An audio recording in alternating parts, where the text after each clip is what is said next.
নমস্কাৰ জনাইছোঁ আৰু আপোনালোকক আজি ভাৰতীয় জনতা পাৰ্টিৰ এই সংবাদ মেললৈ মই আদৰণি জনাইছোঁ। আপোনালোকে জানে যে মাননীয় মোদী ডাঙৰীয়াৰ 11 বছৰ সম্পূৰ্ণ হ'ল আৰু এই 11 বছৰ সম্পূৰ্ণৰ হিচাপে এই 11টা বছৰ সম্পূৰ্ণৰূপভাৱে সেৱা সুশাসন আৰু গৰীবৰ অৰ্থে এই চৰকাৰখনে কাম কৰিছে। ভাৰতীয় জনতা পাৰ্টিৰ যিটো নীতি আদৰ্শ যে অন্তোদয়া মানে সমাজত বসবাস কৰা আৰ্থিকভাৱে দুৰ্বল যিজন শেষৰ ব্যক্তি সেইজনৰ যেতিয়ালৈকে উন্নয়ন নহয় আমি অহৰহভাৱে সমাজত কাম কৰি থাকিম আৰু সেই নিমিত্তে বা সেই অৰ্থে এই 11টা বছৰ সম্পূৰ্ণ এক সেৱা সুশাসন আৰু গৰীবৰ বাবে কল্যাণৰ বাবে এই চৰকাৰখনে কাম কৰি গৈছে। তাৰ উদাহৰণ মই আপোনালোকক কেইটামান দিব বিচাৰিছোঁ। প্ৰায় 81 কোটি মানুহে বিনামূলীয়া চাউল লাভ কৰিবলৈ সক্ষম হৈছে। আপোনালোকে জানে যে কৰোনা যেতিয়া আহিছিল প্ৰায় বিশ্বতে কেনেকুৱা এক পৰিস্থিতিৰ সৃষ্টি হৈছিল, কিন্তু সেই সময়ত মাননীয় প্ৰধানমন্ত্ৰী নৰেন্দ্ৰ মোদী ডাঙৰীয়াৰ নেতৃত্বত এক পদক্ষেপেৰে ভাৰতবাসীক তেওঁ সুকলমে ৰাখিলে। অকল সেয়েই নহয়, যিসকল আৰ্থিকভাৱে গৰীব দুখীয়া মানুহ আছিল তেওঁলোকৰ বাবে বিনামূলীয়া চাউলকে ধৰি বিভিন্ন ভেকচিনেশ্যনকে ধৰি বিভিন্ন সা সুবিধা কৰি দিছিলে। তাৰ লগতে প্ৰায় 4 কোটি গৃহ নিৰ্মাণ কৰা হৈছিল। জল জীৱন মিছনৰ অধীনত 16 কোটি গ্ৰাম্য পৰিয়ালে পানী পাবলৈ সক্ষম হৈছিল। আৰু অকল সেয়ে নহয়, প্ৰায় 61 কোটি মানুহে বীমা যোজনা, প্ৰধানমন্ত্ৰীৰ যিটো বীমা যোজনা, সেই যোজনাৰ পৰা লাভ পাবলৈ সক্ষম হৈছিল। আৰু ঠিক সেনেদৰে কৃষকসকলৰ বাবে কাম কৰিছিল। আপোনাৰ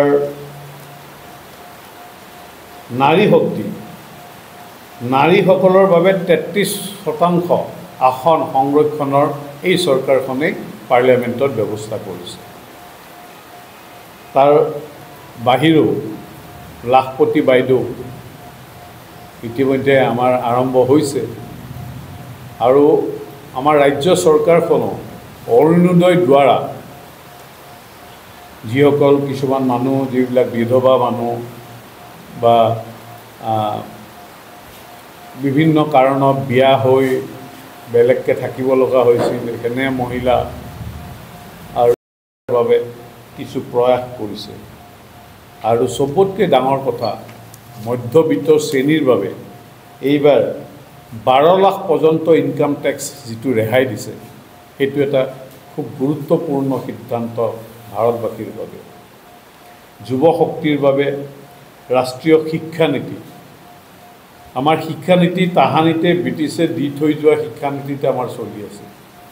100 বছৰৰ পিছত প্ৰথমবাৰৰ বাবে নিউ এডুকেশ্যন পলিচি দ্বাৰাই ছাত্ৰ সমাজক সকাহ দিয়াৰ ব্যৱস্থা কৰিছে। তাৰ লগতে 16খন এইমছ, 1,09,963খন মেডিকেল কলেজ, 7খন IIT, 8খন IIM, 490খন বিশ্ববিদ্যালয় এই চৰকাৰখনৰ অধীনত ভাৰতবৰ্ষত হৈছে। তাৰ উপৰিও আপুনি যি স্বাস্থ্য সেৱা, আয়ুষ্মান ভাৰতৰ অধীনত প্ৰায় 66 কৰোৰ লোকে 6 লাখ পৰ্যন্তৰ সুবিধা লাভ কৰিবলৈ সক্ষম হৈছে।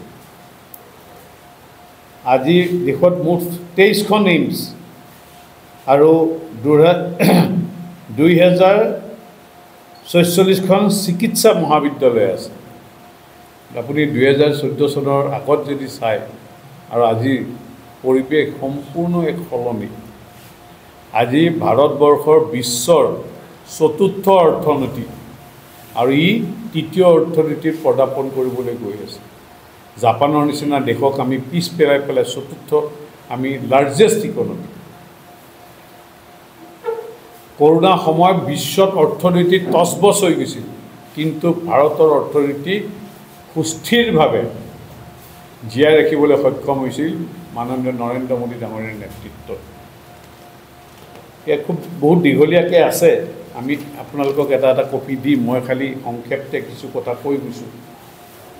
অকল সেয়ে নহয়, আজি ভাৰতবৰ্ষৰ বিশ্বই ভাৰতবৰ্ষৰ মুখলৈ চায়। সিদিনা যেতিয়া নিৰীহ লোকক পেহেলগামত হত্যা কৰিছিল টেৰৰিষ্টে, তাৰ প্ৰত্যুত্তৰ সিন্দুৰ অপাৰেশ্যন সিন্দুৰৰ দ্বাৰা ভাৰতবৰ্ষই কেনেকৈ দিলে এইটো বিশ্ববাসীয়ে দেখিছে। আৰু আজিৰ তাৰিখত বিশ্ববাসীয়ে ভাৰতবৰ্ষক স্বীকাৰ কৰিবলৈ বাধ্য হৈছে যে এক বৃহৎ শক্তি হিচাপে। মই বহুত দীঘলীয়া আছে, আপোনালোকক এটা কপি দিম, আপোনালোকে গোটেইখিনি কাভাৰ কৰিব। কিন্তু মই মূলতে যিকেইটা মেইন বিশেষভাৱে আমি মহিলা সবলীকৰণ, যুৱকৰ বাবে, কৃষকৰ বাবে আৰু গৰীবৰ বাবে, এই চাৰিটাই মূল মন্ত্ৰ। এই চাৰিটা মূল মন্ত্ৰক আমি সৰগত কৰি এই চৰকাৰখনে 11 বছৰ সম্পূৰ্ণ কৰিলে আৰু ৰাইজ সন্তুষ্ট বুলি আমাৰ আশাবাদী। আৰু আগতো আমি যেনেধৰণে আগে পিছে আমি ৰাইজৰ সঁহাৰি পাইছোঁ, আশীৰ্বাদ পাইছোঁ, আগলৈও আমি প্ৰত্যেকটা নিৰ্বাচনতে ৰাইজৰ আমি সঁহাৰি পাম, আশীৰ্বাদ পাম।